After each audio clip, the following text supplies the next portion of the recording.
Pwede pa order? Isang pares nga, yung spicy. Ganyan ka ba talaga kamanhid?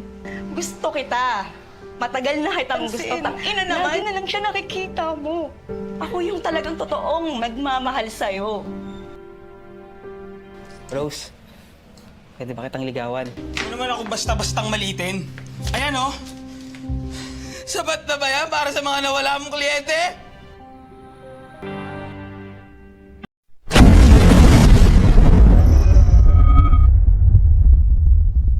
Simulan natin ang kwento sa isang kalye kung saan kakadating lang ni Simo.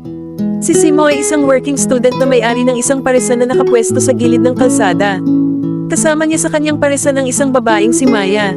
Lumapit si Simo kay Maya at sinabi na tapos na ang iyong shift kaya ngayon pwede ka nang umuwi. Pagkarinig nito ay pumasok si Maya sa loob at sa pagitan noon ay napatingin si Simo sa kanyang kapitbahay. Ang pangalan ng kapitbahay ni Simo ay Rose na nakatira mag-isa sa gusaling nasa tapat ng kanyang paresan. Nakita ni Maya si Simo na tumitingin sa direksyon ni Rose, kaya sinabi niya na narinig niya na si Rose ay isang palahiyaw na uhawing dalaga na tumatanggap ng pera para patayin ang apoy ng mga lalaki.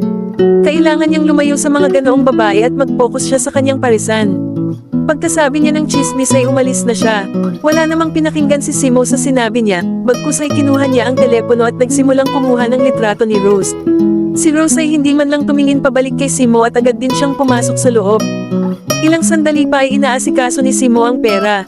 Ang pera sa bayad ng bill ay papasok sa kahan ng tindahan pero ang perang sobra ay para sa planong expansion ng paresan ni Simo. Ilang saglit pa ay nagsa-cellphone si Simo at sa gitna nito ay lumapit si Rose at sinabi na gusto kong kumain ng pares overload. Sa narinig, nagmamadaling gumawa si Simo ng pares overload. Aksidente niyang nabagsak ang karne pababa at nagsorry siya kay Rose. Hindi siya sinagot ni Rose bagkus lumapit ito at hinalikan siya. Pero lahat ng iyon ay panaginip lamang ni Simo at ang kanyang panaginip ay binasag ng isang lalaking ang pangalan ay Harvey. Nagbigay ng order si Harvey at umupo sa isang lugar kaya nagsimulang ihanda ni Simo ang order.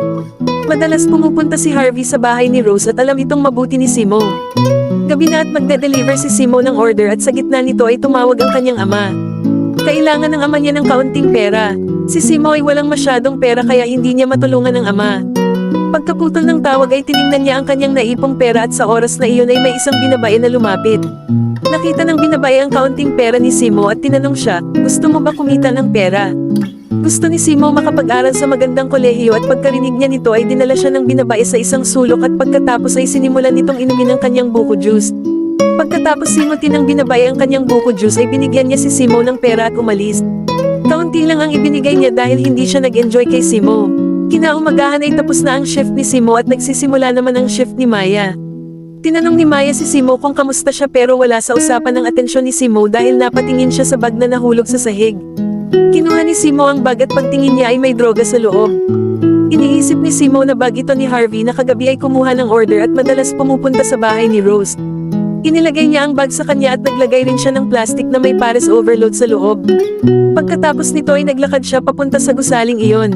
Ang bahay ni Rose ay nandoon at lumapit siya kay Rose at sinabi na nakalimutan ng kaibigan mo ang bag niya sa akin. Pagkasabi noon, ibinigay niya muna ang bag kay Rose at pagkatapos ay ibinigay ang pares overload. Tinanong siya ni Rose tungkol sa bayad ng pares pero ayaw talagang tumanggap ng bayad ni Simo. Hindi niya pinansin ang pagtanggi ni Simo at nagsimulang maglabas ng pera, at biglang may isang lalaki na dumating sa bahay ni Rose kaya sinarado agad ni Rose ang pinto. Naiintindihan ni Simo na ang lalaking iyon ay papasok sa teritoryo ni Rose para magpaputok tapos bibigyan siya ng pera at aalis. Ilang sandali pa, gabi na. Tapos na ang shift ni Maya at nagsisimula naman ang shift ni Simo. Pauwi na dapat si Maya pero dumating si Rose sa kanila. Binigyan niya ng pera si Simo at sinabi na ito ang bayad sa pares overload. Ayaw pa rin kunin ni Simo ang pera. Umalis si Maya at iniwan silang dalawa.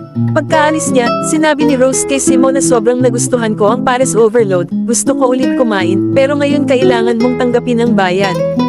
Pagkasabi noon, binigyan niya ulit si Simo ng pera at nagsimulang gumawa si Simo ng pares overload para sa kanya. Hindi nagtagal, handa na ang pares at ibinigay niya ito sa harap ni Rose. Sobrang nagustuhan ni Rose ang pares. Napansin ni Simo ang mga sugat sa katawan niya kaya tinanong niya si Rose kung ano nangyari. Sinabi ni Rose na gusto niya makapag-ipon para makapunta sa Japan, at wala siyang ibang alam na trabaho kaya ibinibenta niya ang kanyang bulaklak para kumita. Maraming lalaki ang pumupunta sa kanya na habang nagdidilig, nananakit pa. Sa narinig ni Simo, nagalit siya sa mga lalaking nananakit kay Rose. Sa gitna nun, may tawag na natanggap si Rose kaya umalis siya. Kinaumagahan, nagsimula ang shift ni Maya pero hindi pa binubuksan ni Simo ang stall. Tinanong siya ni Maya kung bakit hindi niya binuksan. Sabi ni Simo, wala ako sa mood kaya hindi ko binuksan. Nag-aalala ako kay Rose, hindi ko alam kung ano-ano ang tinitiis niya para lang kumita. Sa narinig, sinabi ni Maya na hindi mo dapat siya iniisip ng sobra, ginagawa niya iyon dahil gusto niya. Ako man, sobrang gusto rin kita pero ni minsan hindi mo ako inisip ng ganyan. Pagkasabi noon, hinalikan niya si Simo. Biglang uminit si Simo at nagsimulang gumawa ng pag-atake sa teritoryo ni Maya. Ilang saglit pa, gabi na ulit. Nakaupo si Simo sa labas at pinagmamasdan ang bahay ni Rose. May dumating na mayamang lalaki. Habang nakikita ang kotse, nag-imagine si Simo na sana mayaman din siya. Lalapitan niya si Rose, bibigyan ng maraming pera at gagawa ng malaking pag-atake sa teritoryo niya. Pero naputol agad ang panaginip dahil napatitig siya sa bahay ni Rose. Nasa harap niya, papauwi na ang mayamang lalaki. Ilang sandali pa, lumapit isang lalaki kay Simo at umorder. Pagka-order, nakipag-usap ito sa telepono habang si Simo ay naghahanda ng pagkain. Sa telepono, minumura at tinatawanan pa ng lalaki si Rose. Sa narinig ni Simo, sobrang nagalit siya kaya nilagyan niya ng basurang pampakilig ang order nito.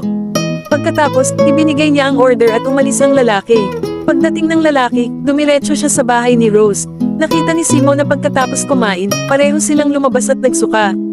Akala kasi ni Simo na ang lalaki lang ang kakain, pero pati pala si Rose ay kakain. Kaya pareho silang nagkasakit. Pag-alis ng lalaki, mabilis na lumapit si Simo kay Rose at pinainom siya ng gamot para gumaling. Pagkabawi ni Rose, sinabi niya kay Simo na umalis na siya dahil may darating siyang customer. Hindi siya pinakinggan ni Simo at sinabi niya kay Rose na magpahinga muna. Hindi nagtagal, nakatulog si Rose kaya inilipat siya ni Simo sa kama at nagsimulang maglinis ng kwarto. Habang naglilinis, nakita niya ang parehong bag ng droga na nakuha niya sa stall at ibinigay niya kay Rose. May naisip si Simo, kaya itinapon niya ang bag sa basura at umalis na. Kinaumagahan, nagtatrabaho si Simo dahil malilate si Maya. Dumating si Rose para kumain. Pinaupo siya ni Simo at naupo si Rose. Mabilis na naghanda si Simo ng pares overload at inilagay sa harap niya. Pagkatapos, naupo si Simo sa tabi niya at sinabi, gusto kitang pakasalan at gagawin kitang sobrang masaya. Inakala ni Rose na biro lang iyon. Sinabi pa ni Simo na nilagyan niya ng dumi ang order kagabi at dahil doon nagkasakit si Rose. Gusto niyang humingi ng sorry sa lahat ng nangyari pero nagalit si Rose at aalis na sana. Pinipigilan siya ni Simo pero sumigaw si Rose na dahil sa ginawa mo, tumakas ang isa kong customer, kailangan ko ng pera at sinira mo ang kita ko. Pagkasabi nito, umalis si Rose habang nakatayo lang si Simo na nakatingin. Ilang sandali pa, kinuha ni Simo ang ipon niya at dumiretso kay Rose at sinabi, mahal kita pero pera lang ang mahal mo. Pagkasabi noon, inihagis niya ang pera kay Rose. Tahimik na pinulot ni Rose ang pera at pagkatapos inumpisahan niyang ilabas ang kanyang mahiwagang pakwan kay Simo. Kailangan talaga ni Rose ng pera kaya kinuha niya lahat ng pera ni Simo. Pagkatapos madiligan, paalis na si Simo nang biglang dumating si Harvey at sinimulang bugbugin siya. Habang binubugbog siya, tinatanong ni Harvey tungkol sa bag, yung bag ng droga na itinapon ni Simo. Kay Harvey pala ang bag at sobrang importante iyon sa kanya. Binubugbog pa niya si Simo nang may marinig na pulis kaya tumakas siya. Pag-alis ni Harvey, pinalabas din ni Rose si Simo. Paglabas ni Simo, nakita niya si Maya na sugatan. Tinanong din ni Harvey si Maya tungkol sa bag at sa galit niya, sinaktan niya si Maya. Ilang sandali, dumating ang ambulansya at dinala si Maya sa ospital. Habang nakikita ni Simo na duguan si Maya, umiyak siya. Si Rose naman walang pakialam dahil hindi niya mahal si Simo. Ilang araw ang lumipas, sumakay si Rose sa kotse ng isang lalaki at umalis na ng tuluyan.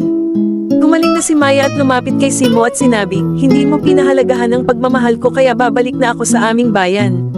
Pagkasabi nito, binigyan niya ng regalo si Simo at iniwan na siya. Dito na nagtatapos ang kwento.